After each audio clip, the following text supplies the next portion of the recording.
আসলে সব ফ্রেন্ডদেরকে পেয়ে আমরা আসলে অনেক হ্যাপি না রে। বাচ্চাদেরকে সবগুলা স্কুলে দিয়ে আমরা আসলে খুব মজা করতেছি সেটাই। আসলে সবাই আমরা খুবই ব্যস্ততম দিন কাটাই, আর এই ব্যস্ততম দিনে নিজেদের জন্য একটু সময় বের করা। আসসালামু আলাইকুম। আজ বান্ধবীরা মিলে গ্রিন স্ট্রিটে নাস্তা করব, তাই সকাল সকাল বের হয়ে গিয়েছি। ওয়েদারটা ছিল একটু ভেজা ভেজা, মানে ক্লাউডি, বাট এতটা খারাপ ছিল না। তো এই তো আমি বাসে উঠে পড়েছি আর গ্রিন স্ট্রিটেও চলে এসেছি। আমার বান্ধবীগুলো এখনও এসে পৌঁছায়নি, তাই আমি একটু শিফনে ঢুকছি নতুন কোনো ড্রেস এসেছে কিনা।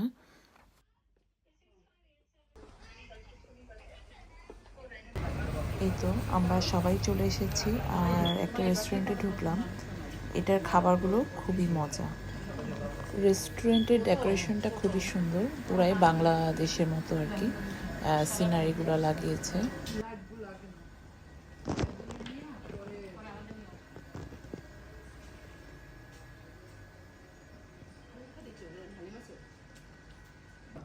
আমরা আসলে ব্রেকফাস্ট করব, তাই মেনু দেখছিলাম।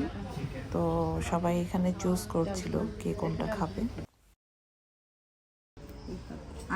আজকে আমাদের গেট টুগেদার না, পুনর্মিলনী হচ্ছে। হ্যাঁ আমরা আজকে আমরা দেখা খুবই করছি। হ্যাপি। জলি কিছু বলো। জলি মুনা আর জলি খুব সুন্দর করে খাবারের রিভিউ দিচ্ছে, কেমন হয়েছে খাবার। আজকে খাবারগুলো খুবই মজা। আমরা আজকে ব্রেকফাস্ট করতে আসছি আসলে, তাই না? হ্যাঁ, ব্রেকফাস্ট করতে আসছি একটা মানে খুব ফেমাস ইস্ট লন্ডনের একটা ফেমাস দোকানে গ্রিন স্ট্রিটে। ওদের খাবার খুব মজা। কি কি আছে রে এখানে? অনেক মজা। ওখানে হচ্ছে সুজির হালুয়া, ঘি দিয়ে আলু ভাজি আর চানা, আর হচ্ছে হাতে পরোটা।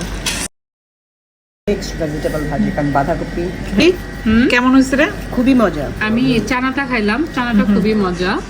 আর আমি কিন্তু হালুয়াটা এখনো টেস্ট করি নাই, এরপরে বলতে পারবো। হাতে বানানো পরোটা বলে খুব ইজিভাবে ছেঁড়া যাচ্ছে আর খুব মজা। তোমাকে ছাড়া ভালোই লাগে, মানে খুব মানে মেয়ের মতো আদর করে। আমরা নাস্তা শেষ করে বাহিরে বের হয়ে একটু ঘোরাঘুরি করলাম, আর ওয়েদারটা একটু অন্ধকার হয়ে আসছিল, তাই সবাই আবার বাসার উদ্দেশ্যে রওনা হলাম।